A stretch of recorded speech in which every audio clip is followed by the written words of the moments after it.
Hello and welcome back to another video, and today we are back here on GP Bikes once again, but this time we are doing something a little bit different. Now, last week we actually had the MotoGP preseason test at Sepang, and today I thought we'd go on and try and see if we could beat the fastest lap time that was set in the test by Bagnaia, which was an astonishing 1 minute 56.682 seconds, which is absolutely ridiculous. I remember the morning of the test, or the morning that I woke up after the test had finished, I saw they broke the 56s, and then I saw it was a 56.6, and I thought, wow, like, I genuinely couldn't believe it at first. Like, really, that is an unbelievable time. I remember, like, when the first 58 happened, and there was, like, a big deal about that. So, yeah, that's, it is crazy to see how much they've found in the last couple of seasons.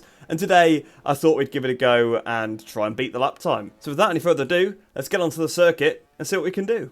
So out the pit lane we go then, onto the track, and we've got to give it a few laps to get up to speed. You can see I've ran wide already on the first lap. That's the one thing about this. Obviously, we're using the MotoGP 2023 mod by Manu, and I've just got a 2024 Ducati skin on it, so it is just still the MotoGP 23 mod. And if you've played that mod for this game, you'll know the brakes on it are pretty atrocious, so it's going to take a good few laps to get up to speed with the braking, because you're going to have to brake a lot earlier than you'd expect. Because if you play a lot of the SBK 22 mod, which I do, the brakes on that are pretty good. Well, the brakes on that will work how they should, I believe. And those bikes pull up very quickly. And obviously, as you know, that shouldn't really be the case. The MotoGP bike should pull up a lot quicker because they've got the carbon brakes and all the aero and stuff to help slow them down. But it is what it is, isn't it? So yeah, we'll just have to sort of get on with it and hopefully not make too many mistakes.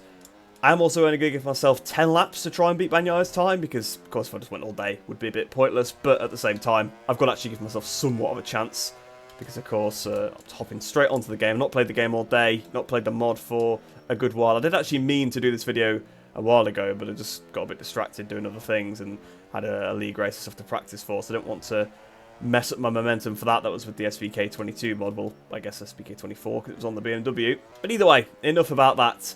We're coming to the end of our first outlap, and to be fair, well, I was about to say I've not really made any mistakes, but I have just run off there, so maybe need to keep my mouth shut a little bit. Got the traction control up pretty high, because the traction's quite low on this mod. The anti-wheelie isn't great on this mod either. I've struggled a lot with wheelies. Now, I don't think it's as bad in the current beta of GP bikes, but still something that you've got to worry about. So I've got the anti-wheelie on 8. There we go then, trying to square off the last corner. Up towards the line, about to start our first lap in anger. Hopefully, it is a good one. Hopefully we can actually keep it on the circuit and get a decent lap time down out of the gate, because it's one of those things where if I just keep making mistakes, obviously we'll have a terrible lap time and no sort of guide to go off, because obviously straight away we're going to be quite a bit off Bagnaia. I'd be surprised if we do a sub 2 minute on the opening lap, to be quite honest with you. It does take a bit of time to get up to speed, and we almost lost the front immediately through turn 2 there as I picked up the power. Probably a bit too early, especially with that direction change still to occur. Oh, the bike is squirming though into turn 4. We've not pulled that one down. We've run massively wide. We've just about kept it on the circuit, just about in track limits, but that could be up to a second gone there, to be fair, because it was quite a bad exit as well. So I didn't exactly recover from the mistake very well. But we'll see. We'll just keep going around the lap and we'll see what the time is. But like I said, I'm not expecting anything amazing on the first lap. We are going to be probably about 5 seconds off Bagnaia's time, as I almost crash into the double rights. I need to calm it down a little bit. So we made a bit of a mistake there through the last 2 corners. So I guess the third from last corner. We've made a massive mistake through the penultimate turn as well.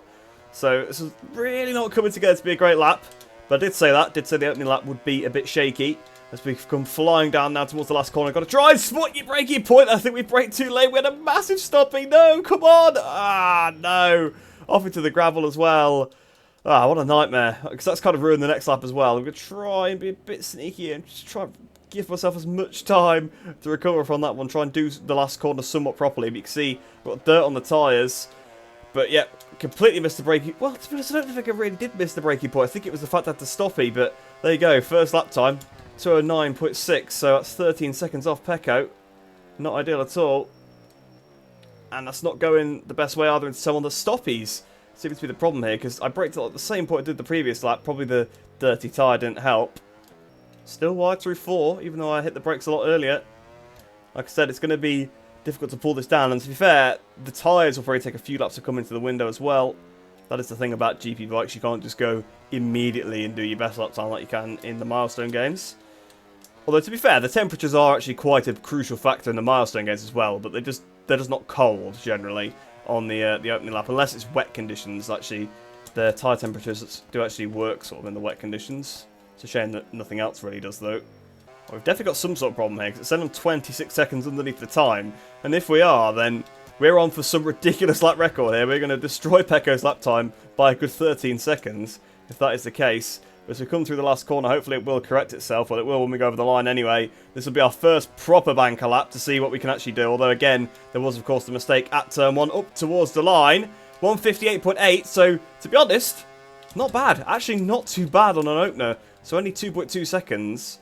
You can find that around a 2-minute lap, especially if I don't make as many mistakes. Because turn 4 wasn't ideal either, because well, there was briefly 0.5 there. I guess I got a good exit out of turn 1 on the previous lap. Oh, and unfortunately, we've lost it on the curb. I was looking at the delta too much, just tried to pick up the power and ended up turning tighter and tighter onto the curb. So that is lap 3 done. So we're rapidly running out of laps, but at least we're in the ballpark. We're not miles off, to be fair. I think we can find that time. If I can just string a couple of clean laps together, I don't know whether we could definitely beat Pecco's time, but we can certainly get a lot closer. I was about to say, you guys know I don't like to disappoint, but to be fair, my upload schedule is pretty disappointing, isn't it? Okay, that's not ideal. Not ideal crash there. This has been a pretty rough lap. I mean, not only did it kill my momentum, it killed my joke as well, didn't it, really? So that was, yeah, really not an enjoyable crash to have. So here we are then. We actually got a decent run out the last corner this time. Let's see what we can do. Get towards the line then. I think I braked a bit too late for turn 1 again. Yes, I did. Oh, my word. Okay, so will lap 5 be the lap we managed to do it? As we start that lap, just got to try and make sure we actually brake decently for turn 1 on this occasion. There's a bit of a bump there in the braking zone that I think's unsettling the bike. So I think even though we're actually braking reasonably some of these laps, we're getting a massive stoppie because there's a big bump that's actually causing the rear to leave the ground, which then obviously means we just can't stop once we've lost that performance and had to release the brake slightly to settle the bike as well. I think it's a similar situation at turn 4. It's actually quite a bumpy version of Sepang, seemingly. But so far, lap seems to be pretty good. We're half a second under. We were until we ran wide through the double rights. Still underneath. Actually, still underneath by a decent margin, but cost us quite a lot of time, that did. Not as much time as that, though. There we go for another attempt. Sort of towards the line then. It's going to be a 4/10th improvement. Not as much as it could have been. Still plenty of time on the table. Okay, so it was a bit of a rough lap in a few places. But if that's to be believed, that's a decent improvement. So 58.0 there.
Okay, it's going to be another 4/10 of a second.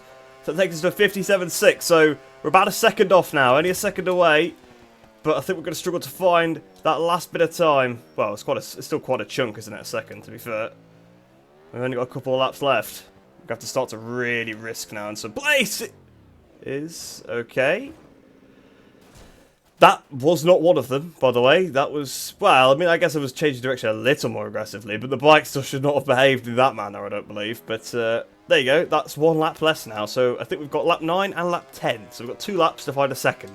So good luck, I guess. There is time, but I'm really going to have to risk. Unfortunately, we might have to take the L on this one. Might have to accept that Bagnaia's time is a little bit better.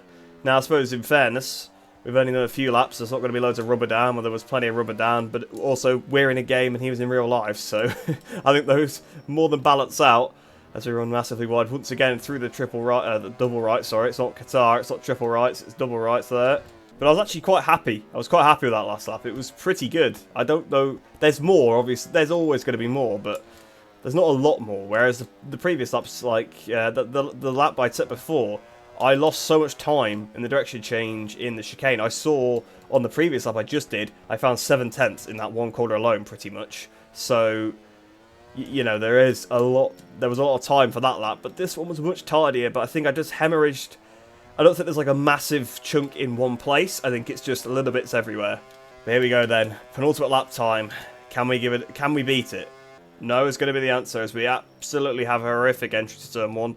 I just braked that a bit harder, and that was enough to actually unsettle the bike and make me go wide, even though I actually should really have stopped quicker. But, you know, that's the thing. It's all about the weight transfer in this game and keeping the bike stable. Well, they're actually under, so it's not all over yet. Oh, another weird crash on the direction change. I think maybe I'm just using too much throttle as we're trying to change the direction, but I need to. I need to for the lap time. So that's just gonna. In fact, this is lap 10. I thought it was sort of lap 9. So that's it. That is game over. We have failed to beat Pecco here in what is quite an unfortunate way. If I had enough fuel to go again, I would probably just go for one more lap now. But that is a bit of a disappointment. I'm not gonna lie, but. There you go, those were the rules of the challenge. We'll at least finish the lap, I guess, even though it's going to be, what, like a 2-minute 10, something like that, because obviously we had the crash and then I've obviously just ridden slow since, but that is a shame. That is... It caught me off guard, really, because I thought I had another lap. But I guess I just misread the laps in the corner. But here we go, then. That is 10 laps in. And the best we could muster was a 57.6, which is by no means a slow lap. Do not get me wrong, a 57.6 is a pretty good lap time, but it's not a 56.6, and that was the target today. So there you go then, that was the end of the challenge. If we look at our actual lap times here, you can see it.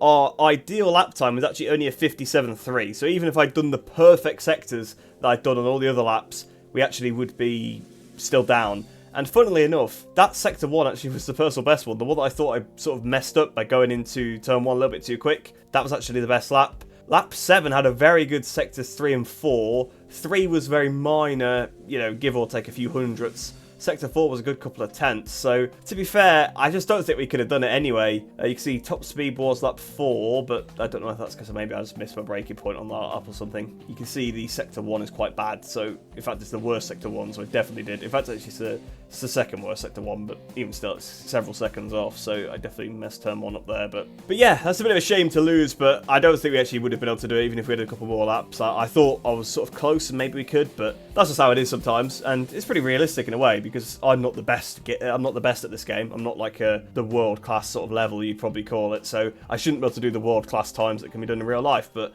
I'm pretty decent at the game, so I should be able to get somewhere close. I think that's probably about right. And maybe if I had a setup and stuff like that, I could have messed around. But again, it's a bit of a challenge video just to see what we could do. So no point taking it too serious in terms of that, trying to change the tyre pressures and things like that. Just go with the stock setup and see what we're able to accomplish. But do give it a go yourself, guys. If you do have the game, it is quite a fun challenge. And let me know how you get on. Of course, use the Manu's GP23 mod. Try and do it with the stock setup. Try and do it in 10 laps. Obviously, change what you want to change. Do whatever you want to do. But let me know, guys, what is your quickest lap at Sepang? Because for me, it seems to be a 57.6. But hopefully you did enjoy that one regardless. If you are new to my channel, please do like the video and subscribe. It really does help me out. And of course, you get more bike game racing content in your subscription feed. So it is a win-win for both of us. But I hope you do enjoy the rest of your day. Hope you're all staying safe, and I shall see you in the next one.